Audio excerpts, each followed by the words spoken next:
अस्सलाम वालेकुम।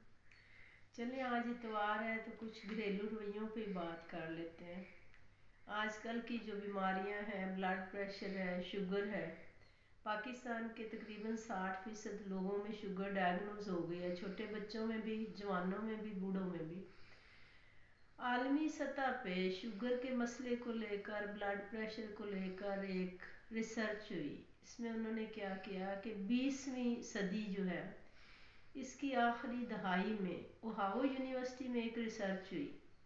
उन्होंने क्या किया, खरगोश ले लिए, उनके 3 बंच बना लिए और खरगोशों को उन्होंने ऐसी खुराक दी जिसमें चीनी शामिल थी, घी शामिल था कि ज़्यादा से ज़्यादा चीनी खाएं, घी खाएं। और ऐसा उन्होंने इसलिए किया कि वो चाहते थे कि इससे उन्हें बीमारियां मसलन ब्लड प्रेशर हो, शुगर हो, इनकी जो आर्टरीज हैं उनमें कोलेस्ट्रॉल तंग हो, तो उन्होंने इसे ऐसी खुराक बहुत ज़्यादा मिकदार में दी। इसका मकसद ये था कि ये जानवर जो हैं ये खुराक खा के जब तंग होंगे, बीमार हो जाएंगे, तो फिर उन पे दवाइयों की, मुख्तलिफ़ किस्म की दवाइयों के तजर्बात किए जाएंगे।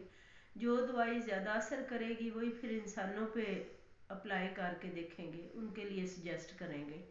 तो उन्होंने देखा कि जब भी उन्हें 3 हिस्सों में तकसीम कर दिया, बंच ए बना दिया, बी बना दिया, सी बना दिया। अब एक हफ्ता जब उन्होंने उन्हें एक जैसी खुराक दी और बाद में मुआयना किया, तो ए और बी बंच के जो खरगोश थे वो बहुत ज़्यादा बीमार हो चुके थे,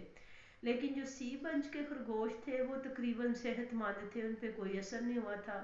इससे जितने भी रिसर्चर थे ना, साइंसदान, वो बहुत ज़्यादा हैरान हुए कि खुराक तीनों को एक जैसी दी है, तीनों बंचेस का माहौल भी एक जैसा है, फिर ऐसा कैसे हो गया कि एक बंच के सेहतमंद थे और बाकी 2 जो हैं वो बीमारी का शिकार हो चुके थे। अब उन्होंने दूसरी दफ़ा फिर ऐसा ही किया कि तीनों को एक जैसी खुराक दी और वो मुजरे सेहत थी। फिर एक हफ्ते के बाद देखा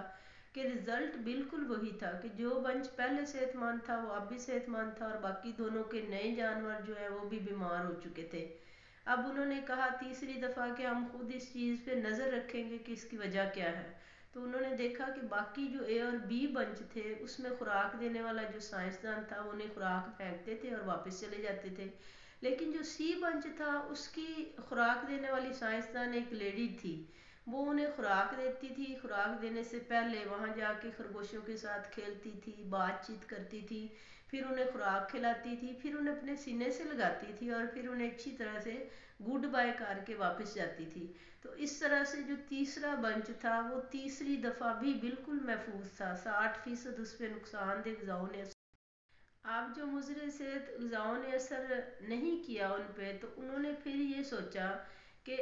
ये जो है ये काइंडनेस है, ये उसकी शफकत है जो उन्हें टाइम दे रही थी, उनको ग़िज़ा देने वाली रिसर्चर जो है, तो उस वजह से जो है नुकसानदेह चीज़ें भी उनकी सेहत पे बुरा असर नहीं डाल सकी। इस पे ही साइंसदानों ने इत्तफाक नहीं किया। उन्होंने कहा कि हम पूरी कायनात जो है ना, पूरी दुनिया, इसमें देखते हैं कि किस मुल्क के बाशिंदे जो हैं वो ज़्यादा सेहतमंद हैं, उस पर रिसर्च करते हैं कि वजह क्या है।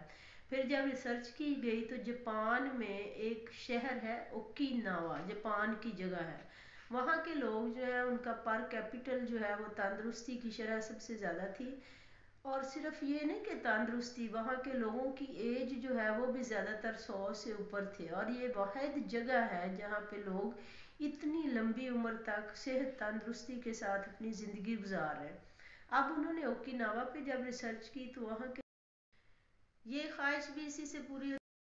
लोग जो हैं बहुत ज़्यादा सेहतमंद भी हैं, इतनी लंबी उम्र वाले भी हैं, वो आपस में बहुत ज़्यादा मिलजुल कर रहने वाले हैं। वो अव्वल तो ये कि हमदर्दी से, मोहब्बत से रहते हैं और कभी किसी बात पे इख्तलाफ हो जाता है या झगड़ा हो जाता है तो वो फिर वजूहात तलाश करते हैं। उनके मतलब रवायात में ही उन्होंने अपने आप को आदी बनाया हुआ, ऐसी तकरीबात रखी हुई हैं कि थोड़ी थोड़ी देर के बाद वो सारे मिल के बैठते हैं और अगर कोई आपस की नाराज़गी हो तो माफ़ कर देते हैं, आपस में खुशबाश रहते हैं, अच्छे तरीके से घुलते मिलते हैं, तकरीबात मुनक्कद करते हैं, जिसका उनकी सेहत पे इतना ज़्यादा मुस्बत असर हुआ है कि वहाँ के लोग जो हैं वो बीमारियों से बचे हुए हैं, वो तकलीफ़ों से बचे हुए हैं, वो डिप्रेशन से बचे हुए हैं। तो हमारी भी आज की ज़रूरत यही है कि हम छोटे हों या बड़े हों, हम फ्रिक्शन में आना ख़त्म कर दें, हम माफ़ करना सीख लें। इसी से हमारा अल्लाह ताला भी राज़ी होता है, इसी से واحد بات جو ہر بندے کی خواہش ہوتی ہے، مسلم ہو یا نان مسلم، کہ میں اور جی لوں، یہ خواہش بھی اسی سے پوری ہوتی ہے، اسی سے زندگی میں اضافہ ہوتا ہے۔ اور قرآن پاک میں بھی لمبی عمر کے صرف دو ہی نسخے جو ہیں وہ بتائے گئے ہیں۔ ایک یہ کہ یا تو دعا تقدیر کو معلق کرتی ہے اور عمر لمبی ہو جاتی ہے، یا پھر صلہ رحمی جو ہے وہ مسلم کی عمر میں اضافہ فرماتی ہے۔ تو چلے سب تہیہ کرتے ہیں، گھر میں جو بھی ایک دوسرے سے ناراض ہے وہ آج میرے اس کلپ کو سنتے ہوئے صلح کر لیں، بچے ماؤں کے لیے دل صاف کر لیں، مائیں بچوں کے لیے دل صاف کر لیں، میاں بیوی آپس میں سنتے نبوی صلی اللہ علیہ وسلم کے طریقے سے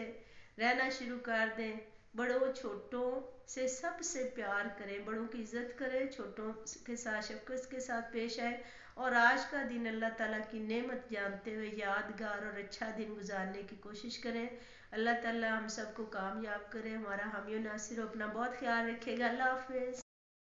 لوگ جو ہیں بہت زیادہ صحت مند بھی ہیں، اتنی لمبی عمر والے بھی ہیں، وہ آپس میں بہت زیادہ مل جل کر رہنے والے ہیں۔ وہ اول تو یہ کہ ہمدردی سے محبت سے رہتے ہیں، اور کبھی کسی بات پہ اختلاف ہو جاتا ہے یا جھگڑا ہو جاتا ہے تو وہ پھر وجوہات تلاش کرتے ہیں۔ ان کے مطلب روایات میں ہی انہوں نے اپنے آپ کو عادی بنایا ہوا، ایسی تقریبات رکھی ہوئی ہیں کہ تھوڑی تھوڑی دیر کے بعد وہ سارے مل کے بیٹھتے ہیں، اور اگر کوئی آپس کی ناراضگی ہو تو معاف کر دیتے ہیں، آپس میں خوش باش رہتے ہیں، اچھے طریقے سے گھلتے ملتے ہیں، تقریبات منعقد کرتے ہیں، جس کا ان کی صحت پہ اتنا زیادہ مثبت اثر ہوا ہے کہ وہاں کے لوگ جو ہیں وہ بیماریوں سے بچے ہوئے ہیں، وہ تکلیفوں سے بچے ہوئے ہیں، وہ ڈپریشن سے بچے ہوئے ہیں۔ تو ہماری بھی آج کی ضرورت یہی ہے کہ ہم چھوٹے ہوں یا بڑے ہوں، ہم فرکشن میں آنا ختم کر دیں، ہم معاف کرنا سیکھ لیں، اسی سے ہمارا اللہ تعالیٰ بھی راضی ہوتا ہے، اسی سے واحد بات جو ہر بندے کی خواہش ہوتی ہے، مسلم ہو یا نان مسلم، کہ میں اور جی لوں۔